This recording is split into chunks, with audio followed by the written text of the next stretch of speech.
What up, guys? Welcome back to Where's the Box.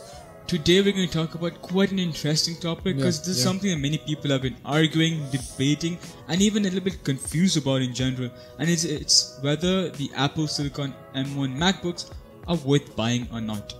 So we really hope this video helps you guys decide on your decision to buy it or not. And in general, you guys like it. So Judah, what do you think of the M1 chip? Honestly, Joe, I think that Apple has done a really good job of how they have designed it and how it's really working well with the ecosystem, and also that the fact that they're giving so much performance. I actually thought they will focus so much on efficiency and power and all will be like divided, but honestly they're working really close together.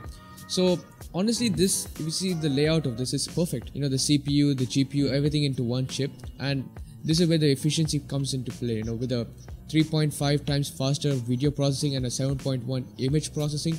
So your Mac is fast. The M1 chip, it works very well with the new update Big Sur, giving us extra security. And Apple has been very good with privacy and security, and imagine taking this to the next level. Yeah, that's really nice because Apple's been known for how secure it is and how secure their phones and laptops and private security, and there's very few leaks ever even noted by Apple till now. So that is something very promising, in the fact that they still do pay very good attention to it. It's something that really gains my attention, something that I would highly appreciate. Everything is so closely integrated. The amount, you can see the amount of time, in generally speaking, of how the information is being transported from, let's say, the CPU to the GPU, the neural engine. It's so quick, it's so fast. It's almost absurd to think about 8-core CPU and 8-core GPU. Crazy. It's crazy. Exactly. I mean, it's good for video editing. It's a 16-core neural engine, dude. It's just crazy. I gotta say, hats off to Apple for that. That is definitely a big thing. You can now start gaming on your Mac. 2 times faster CPU, 2 times faster GPU with what they had before, comparing to the Windows laptops. That is next level stuff, honestly, my friend. But you see, Judah, that's where I'm quite critical about it, because they say, if you look at the graphs in the official Apple website, you'll see it says that the latest PC laptop, or maybe the latest Windows laptop. But then they don't specify which Windows laptop or which PC or what are they talking about. The numbers don't just matter. It should also be in the performance, and the fact that they're not really giving us anything to truly compare with is a bit tricky honestly, from Apple's side. Why would they? They've already showcased their power in their previous Macs. Imagine power with the Intel chips, but now imagine extra power with the Silicon Mac. But you see, that's my point. Apple does have some big claims, and we really hope it all works out well.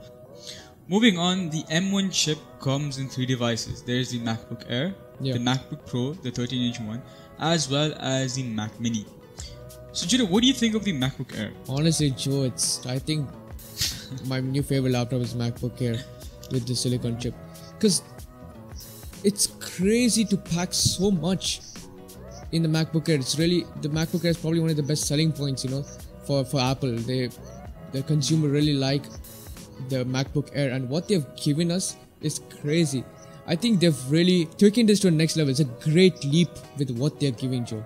Because look, MacBook Air right now you can game on it, you can video edit, you can do pretty much anything. It's basically the new Pro. At a point was something that only an iMac could do, and that is a big thing. That is a very big leap.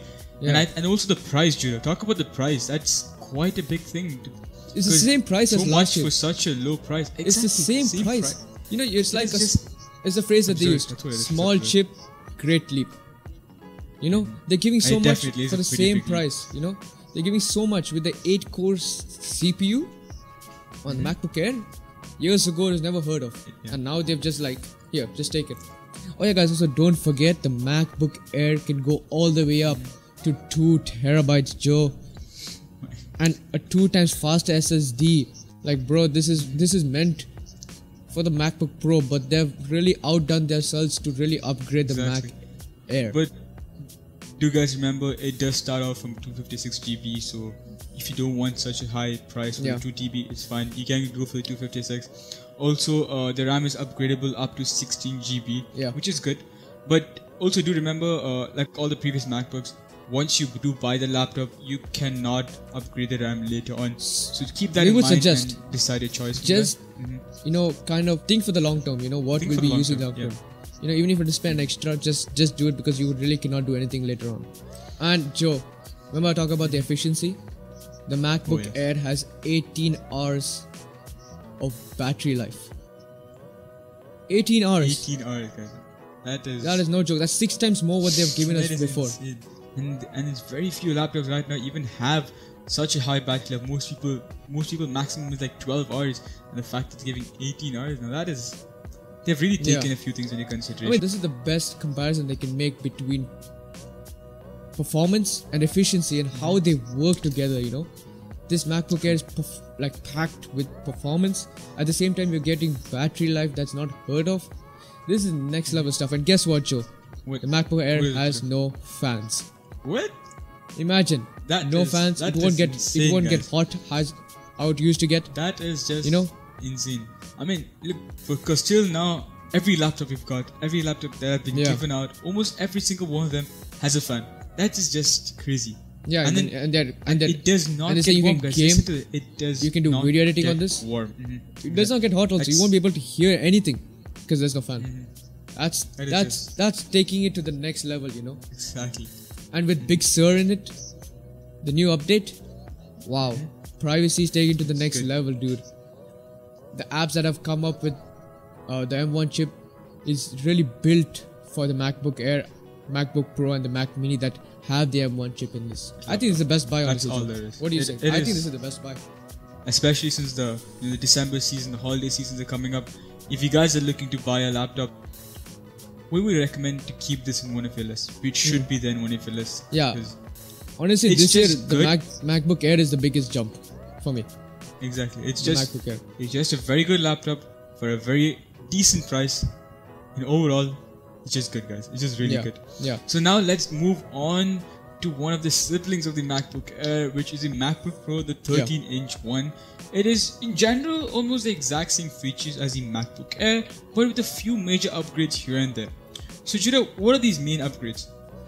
Joe, actually, I have the MacBook 13-inch of 2020, which released like 7 months back. And this is the Intel version. But if I'm comparing this to the Silicon is like way above. It's gone to the next level. I honestly think I should have waited, but I didn't know much about when it was going to release.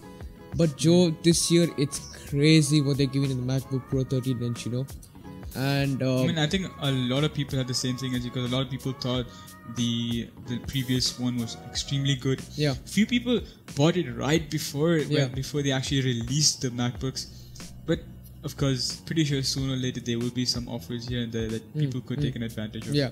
Again, the GPU, the CPU, again, faster, better. With efficiency into play, 20 hours of battery life, Joe. 20 hours of intensive work, and you will just get away with it. You don't have to just charge it once in a week or something, That's just some crazy numbers that they're giving us. I think Apple has actually taken into consideration, because a lot of university students have actually been using the MacBook lately. So this enables a lot of people to, in general, you could say, take an advantage of how high the battery life is. And I think that's a very good move from Apple. And also, you have to take all those other factors they have taken in. For example, the GPU, the CPU, the extra performance, the efficiency. In general, I think this time Apple really overdid it. For sure. They really outdid themselves. It has 500 nits of brightness, good for video editing maybe. 25% more sRGB. With the Retina display that Apple has always been giving us this for some time, imagine putting 25% more in the colors. So the colors will be clear, amazing for video, photography. But of course, I would really, really check it out. Even if you're not a pro, I would really check it out. Go to the shop, get a glimpse of it. The only one downside I find out with this is the same 720p webcam, which comes with the MacBook Air also. I mean, at least there also they haven't really changed much of it. Even when it comes to design, they haven't changed much of the design. Exterior is the same. You guys do have to know it. When it comes to the Thunderbolts, the Intel ones have... by the way, Apple does sell the Intel MacBooks still. Yeah. So the Intel MacBooks contain up to 4 Thunderbolts, while the M1 chips contain only 2. I'm not really sure why they have done that, because a lot of people do take advantage of the 4 Thunderbolts and they find it extremely useful. if you need 4 Thunderbolts, just go for the Intel, because I think with me I have 4. But of course, with 2 it's really limiting. Dogs, but then obviously they are quite expensive on their own. So I would suggest, if you're someone who extremely depends on the Thunderbolt, I mean, I'm not sure, not many people do that, but in general, if you extremely depend on the 4 Thunderbolts and you generally use all of them, do go for the Intel.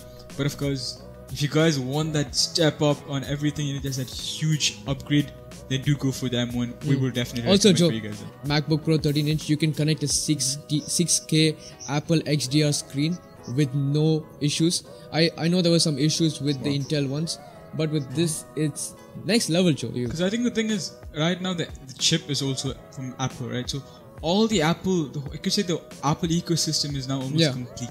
Because everything is now Apple, it's made by Apple. So it's just... Oh, Joe, don't forget, you can download iPhone and iPad apps on your Mac. That's... Oh yes, that's amazing. That's good. Now that is just really good.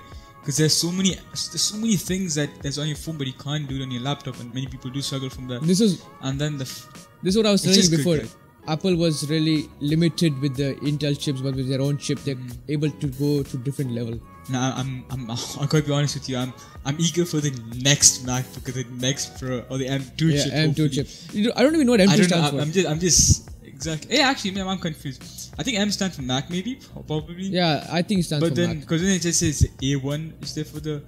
Is it A for the iPhones, or I don't know. I'm a bit confused about it. Yeah. Anyway. Okay, so let's dive into the Mac Mini. Mac Mini will be very, very ideal for you if you're like in one place, you're not moving around, because you can't really carry it everywhere. It's not portable. You need an external monitor. You need an external mouse, keyboard. But if you ask me, this is probably one of the best buys if you're staying in one place, because the amount of power it gives, it's next level. Although it's limiting, it's quite good, I would say. Yeah. Although it's limiting with the RAM, Joe. With the Intel chip, you could get 64 GB RAM, but now at this, the most you can get is 16 GB. So if you need the extra RAM, just buy the Intel. And also, the Intel actually used to have a 10 GB Ethernet as well as 4 Thunderbolt options, but the Mac Mini actually only has 2 Thunderbolts and does not have the 10 GB Ethernet option. So I think that is quite a catch for many people, especially if it's a home desktop. Having more Thunderbolts is definitely useful for a lot of people.